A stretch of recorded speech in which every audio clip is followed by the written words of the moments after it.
Your new SecGen of UDA, Clifford Malala, is on record saying that you as a party, UDA, you want other parties, affiliate parties in Kenya Kwanza to fold. Do you still hold that thought, that even ANC, the other parties, including PA, including Ford Kenya, do you still want them to fold? That is UDA? That is Malala's idea of making UDA as a strong party. Cleo Malala is a very energetic young leader, and I really have a lot of time for him. When President William Ruto and I and our National Executive Council decided to pick him to be the Secretary General of UDA, it's because we really appreciated his qualities, his energy, his passion and vigor. And that is what we need for a party. Probably his style is a little bit different. I have discussed with him. We don't want to coerce anybody to fold up. That is not necessary. He can make an invitation for people to fold up and join UDA. They don't have to. And we are happy the way we are in Kenya Kwanza. We are happy with the existing framework. But if along the way, the constituent parties consider it desirable to fold up and join UDA, so be it. If they want to remain independent within the Kenya Kwanza framework, so be it. Okay. So it was just Malala's way of bringing energy into the party. And the president and I have told him to proceed, to market the party, to make it very vigorous, to make it very, very active. But we don't want to coerce anybody. Anybody, if ANC wants to come and fold up, fair enough. If they don't want, fair enough. Okay. We just proceed. Okay, Excellency. Before we proceed to the next topic, which is of concern to the Kenyan people, the cost of living and the economy, which Eric will be starting us off, one final question on governance. And one of the premise upon which your government was formed, and you told the Kenyan people this is a listening government, is the aspect of the rule of law and constitutionalism. You were recently in Nakuru County in defiance of a court order. Why? I was not in defiance of any court order because none had been served on me. Okay, let me just cut you. This was in relation to the recalling of Peter Mwanzo, the former Nakuru County commander, who was in Nakuru County to Vigilance House. And you said you went there knowingly that these people are not going anywhere. That's what you said. I quote you verbatim. I've come here with iron sheets, food, and 10,000 for each of the family evicted. The county commander has been removed. Two quick questions there. Why did you defy a court order? And was the former county commander recalled to Vigilance House by that directive that you made in Nakuru County? I did not defy any court order because none was served on me. You defy a court order if it has been served on you. Let me say the following. We are a country of the rule of law. We are a country that obeys court orders.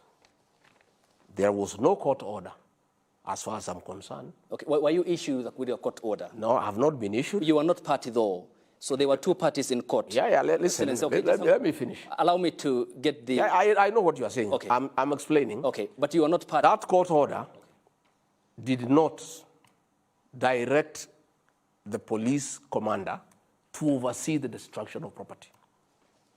That court order did not direct the police commander to oversee brutal eviction of children and women. That court order called for eviction. It did not call for brutal eviction of children and women. It did not call for destruction of property. What we have told police, and I want to repeat here for the record, if there is a court order asking police to provide security for eviction, that order should be obeyed. But there is a way to obey it. Which is the way?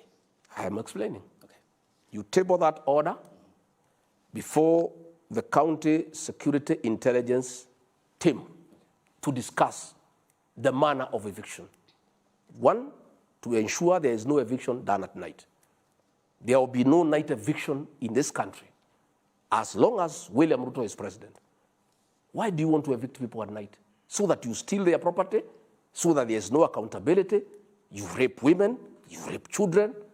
There is nobody in this country, as long as William Ruto is president, no police officer anywhere in this country will oversee an eviction at night. That is one. That eviction was done at night. As a signal had been issued when President William Ruto came to office by the Inspector General of Police, directing all police commanders in Kenya that there shall never be a night eviction. That is why we removed him. During the night, property belonging to those poor men was stolen. Women were raped. Property was destroyed. I am Deputy President of William Ruto. I cannot sit in Nairobi when an overzealous police officer, using police officers paid by the public, using guns owned by the people by the taxpayers, using ammunition, go and oversee a brutal eviction in the middle of the night against helpless women and children. That will not happen. Number two, the police in that county committee on security and intelligence, a discussion will be arrived at on how to evict people in an orderly manner so that people are not brutalized. We have come from a government, the government that was there, the Uhuru administration, that was heartless, that brutalized its own citizens under the supervision of police.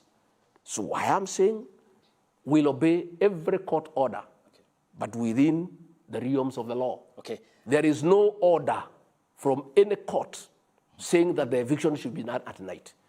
All things that are done at night are not good things. Why can't they do it during the day when everybody can see? That is why the police commander was removed, because there was a signal, clear. And I asked the IG for that signal, and he said it to me, very clear. There is no eviction at night. Because why do you want to do it at night? What has happened in this country? In the last administration by Uhuru Kenyatta, the policemen went rogue. And they brutalized the people of Kenya. You remember what happened in Kariobangi, what happened in Ruai. Kenyans were brutalized during COVID, when there are floods, when it's raining, under the watch of policemen. I am saying that will not happen, and that is why I went to Subukia to apologize to those people that our own government, a government they elected to office on the platform of not allowing brutal evictions, had actually supervised brutal eviction against the people of Kenya. Just on yes or no aspect, because still to quote you verbatim, you said any police commander should notify the County Security Committee and Intelligence before executing any orders for eviction. If evictions have to be done for whatever reason, even with court order, it has to be discussed by the County Security Committee. We have instructed the Attorney General to review the case. If that court order then, and the evictions as per the order happen during the day, will you defy the court order? Nobody, the court order will be obeyed, but its implementation will be done according to our rules. Thank you. Yes, sir. Just on that, and very briefly, before we move on to the next topic of discussion, when the Kenya Kwanza administration took over, you said that you're handing the National Police Service its own budget to make it independent. Are you confirming now that the executive still has a hand in how the National Police Service operates? The police service, the National Police Service is independent. We have given the Inspector General financial autonomy. He is now the accounting officer. He needs no direction from anybody on how to work. But the government also has policies. And the Inspector General of Police has been hired by President William Ruto. President William Ruto has a manifesto. He has a covenant with the people of Kenya. One of the things that we agreed with the people of Kenya is that there will be no brutal evictions at night. When President William Ruto hired Japheth Koome as IG, he made it very clear to him on what had been agreed on with the people of Kenya. And before he took the job, he agreed that the policies that had been agreed on in matters policing will be observed. And let me tell you, we have a very, very professional Inspector General of Police, Japheth Koome. We have a very professional CS for Interior, Professor Kindiki. Other than that one isolated incident, we have not had any other. And that is very good. You know, since we came in, today is 6 months, since we were sworn in. 7 months. On the 13th. I think it's 6. We were sworn in on 13th of September. 13th September. So I think it's 6 months today. We have not had any violation of what we agreed with the Inspector General of Police. And I'm very happy myself. Even when I discussed with the IG on that issue, he dealt with it very fast. And action was taken, and things have been normalized. Thank you. We do not interfere with the way police carry out their operations, but there are certain policies that were a covenant between the people of Kenya and President William Ruto. And all those who have given jobs must adhere to those policies. Fair enough, sir. Let's talk about the cost of living. And one of the things that we have to talk about is the cost of power. And I want to quote the chair of the Presidential Council of Economic Advisors, that is David D. I believe that his position is the official Government of Kenya position. Using his verified Twitter handle, he said on power bills, we have two choices: costly power available 24/7, or cheap power available a few hours a day like South Africa. And he went ahead to say, if you care to peruse our manifesto, you would have noted that cheap power does not feature in our pledges on electricity. But your manifesto actually had promised to lower the cost of electricity in a 3-point plan. Referencing that tweet by David D., I have two questions. When should Kenyans expect the cost of electricity to be lowered? And two, is the government planning to introduce power rationing? First and foremost, David D. is an advisor to the president. He does not pronounce policy. Public policy is pronounced by the president, the deputy president, and the respective cabinet secretary. So I would not want to go into that as far as I'm concerned. If that pronouncement came from the CS Davis Churchill, I'll be able to talk on it. I want to say that the government is concerned about the cost of power.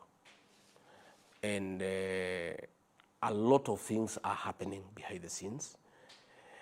We are having a problem because of the prolonging drought and the effects of climate change and 5 failed consecutive seasons.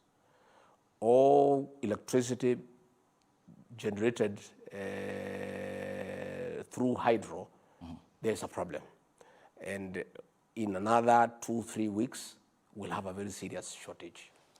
So the idea has been to expand to geothermal, solar energy, and wind energy, progressively in terms of long-term solutions. Because like the independent power producers are very expensive because they use diesel, and diesel is very expensive. Even in your own home, you have a standby generator, you know how expensive it is. So the government is well sized that the issue of cost of power is affecting the economy badly because it brings up the cost of manufacturing, and that cost of manufacturing due to cost of power is passed to the consumer. So along the way, there are many things going on which I don't want to delve in at this stage because they are still at the policy level. They are still at a discussion in cabinet. I don't want to diverge what is going on in cabinet, but I want to assure the people of Kenya that there is a big team of men and women, experts on power, who are burning the midnight oil to come up with sources of alternative energy with a view of bringing the cost of power down to boost manufacturing and production. Because as long as the cost of power is up, we will not be able to bring down the cost of living. So it is something that there is a team of men and women who are working day and night, and in the next several weeks, there will be a policy pronouncement on that aspect of what the government intends to do to bring down the cost of power. Is rationing an option on the table? I can't say at this stage. I am hoping we'll not get a South African state where we have to ration. Okay. I hope we will not be able to get there. I was in South Africa in December, and it's not a very decent way of life. But I am saying that discussion is going on. We need to appraise the situation. What are the water levels? What is the amount of power we can get from the hydro dams? What is it that we can get from geothermal? What is it we can get from solar? What is it we can get from wind? What is it that we can get from across the country, against our overall requirement? And then decisions will be made depending on the deficit.